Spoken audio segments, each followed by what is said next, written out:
penuh Mistik dengan ya. mistik. Jadi kalau orang waktu itu mungkin kena penyakit stroke, mungkin dikira kena santet gitu.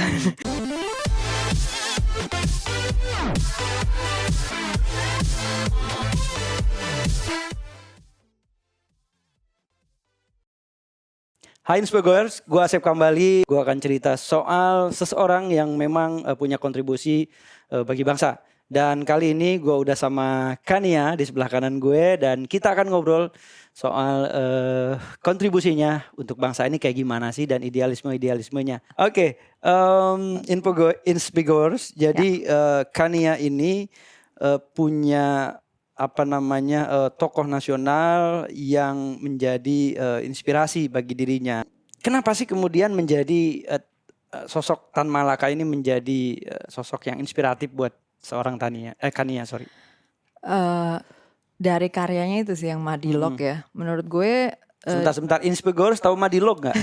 Ya jangan-jangan nih yang nonton apa sih Madilog itu? Coba nanti dibaca aja sendiri. Intinya kepanjangannya kan materialisme, dialektika, dan logika ya. Ya intinya sebetulnya kalau disimpulkan sebenarnya secara ringkas ya itu sebenarnya framework berpikir ilmiah sebetulnya. Betul. Intinya orang berpikir ilmiah karena waktu itu Tan Malaka kan di era dimana mungkin akses informasi juga terbatas ya. Jadi dia melihat mungkin fenomena bagaimana masyarakat Indonesia penuh dengan tahayul, penuh dengan mistik. Jadi kalau orang waktu itu mungkin kena penyakit stroke, mungkin dikira kena santet gitu.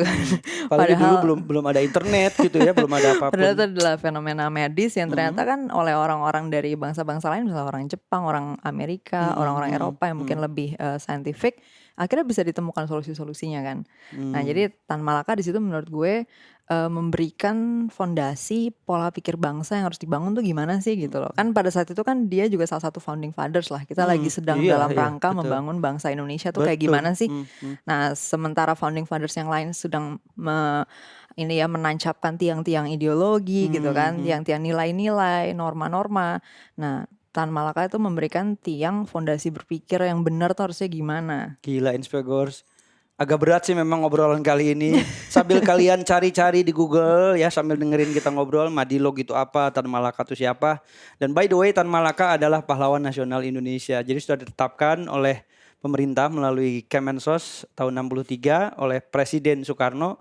Tan Malaka adalah seorang pahlawan nasional dan menjadi inspirasi bagi seorang Kania yang memang bergelut di bidang political science. Dan tadi kalau menurut saya juga betul ya, Tan Malaka membawa atau menunjukkan jalan kebenaran melalui dialektika Madilog tadi ya.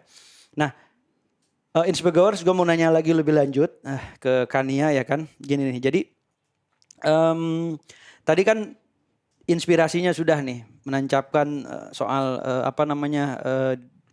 idealisme melalui sesuatu yang realistis. Nah, kira-kira apa sih dampak dari inspirasi seorang Tan Malaka itu terhadap perjuangan dalam tanda kutip Kania saat ini? Karena kenapa gue katakan perjuangan ya Inspirers dan Kania? Gini, kemerdekaan yang kita nikmati hari ini itu tidak mungkin lahir jika tidak diperjuangkan oleh para pahlawan bangsa kita di masa lampau.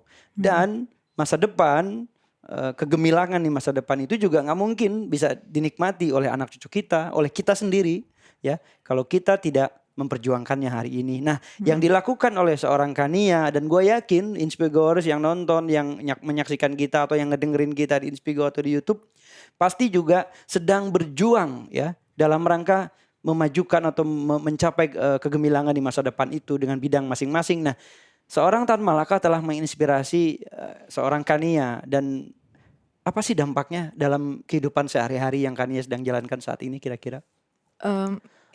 Tan Malaka menjadi sosok yang gini. Jadi selama ini gue sering banget ya kalau misalnya gue lagi mempromosikan pola pikir ilmiah, pola pikir yang logis, orang sering bilang bahwa misalnya itu kebarat-baratan, bahwa itu bukan tradisi Indonesia, bahwa itu melawan budaya Indonesia. Gue bawa nama Tan Malaka sebagai bukti bahwa dari awal kita mendirikan bangsa ini, kita punya founding father yang sedemikian luar biasanya mempromosikan pola pikir ini gitu. Bahwa gue mau bilang nilai-nilai keindonesiaan, budaya Indonesia itu bukan diantagoniskan dengan pola pikir ilmiah gitu loh. Justru menurut gue nilai-nilai Indonesia itu bisa diperkuat dengan adanya pola pikir yang logis dan ilmiah gitu loh. Ya, Sehingga ketika anak bangsa punya karya, ya karya kita tuh bisa betul-betul menyelesaikan masalah-masalah dalam realita gitu loh. Bukan bener. berhayal sendiri dengan Iya, tahayul yang iya, lainnya iya, itu iya. gitu. Dan dengan adanya Tan Malaka dan juga ada sosok lain ya, misalnya Kartini yang juga pemikir yang logis, kritis gitu ya. Dan hidup di zamannya waktu itu. Iya, dengan ada sosok-sosok ini justru menunjukkan bahwa sejak dulu ini sebetulnya bagian yang dari Indonesia gitu, bagian yang sangat Indonesia gitu loh. Hmm, Orang-orang ini kan orang-orang Indonesia yang besar di Indonesia. Bahkan betul. mereka bagian dari pejuang Peju- pendirian bangsa tadi ya, Betul. founding father dari Indonesia. Jadi nggak ada yang asing dari nilai-nilai ilmiah dan logis itu. Menurut gue justru itu sangat Indonesia dan kita udah punya sejarah itu dengan bukti ada Tan Malaka tadi. Tapi gue punya quote gini, Inspegors, eh, berkaryalah seperti Kartini, bukan bergaya mirip Kartini, gitu ya. Jadi bukan kalian tuh mesti pakai sanggul, pakai itu dalam setiap momen Kartini, bukan. Justru yang Kartini inginkan sebenarnya karya-karya kalian itu mirip dengan Kartini, bukan gayanya. Nah, apa yang diperjuangkan oleh Tan Malaka, apa yang diperjuangkan oleh seorang Kartini yang tadi kan ya bilang the founding father. Ya, the founding father itu Tan Malaka, the founding mothers-nya itu ya Kartini gitu. Jadi kita tuh punya dua. Amerika tuh nggak punya founding mothers karena pahlawannya laki-laki semua. Nah, kita tuh mesti bangga gitu ya. Ya. Nah, ini gue yakin nih sosok Kania di 100 tahun ke depan ya akan menjadi sosok yang didengerin, dibaca oleh anak-anak muda di masa depan tuh. Ada Kania yang udah mulai berpikir dan berpikirnya tuh berkesinambungan. Gitu. Kenapa? Karena kita berpijak pada alam pemikiran yang rasional, yang berdasarkan sejarah, yang memang dari dulu ternyata bangsa kita para pendirinya sudah rasional gitu. Yang kemudian saat ini kok kita kayaknya ngelihat anak-anak muda makin kesini makin mengerikan gitu ya, makin mudah termakan sama hoax gitu ya, kayak gitu.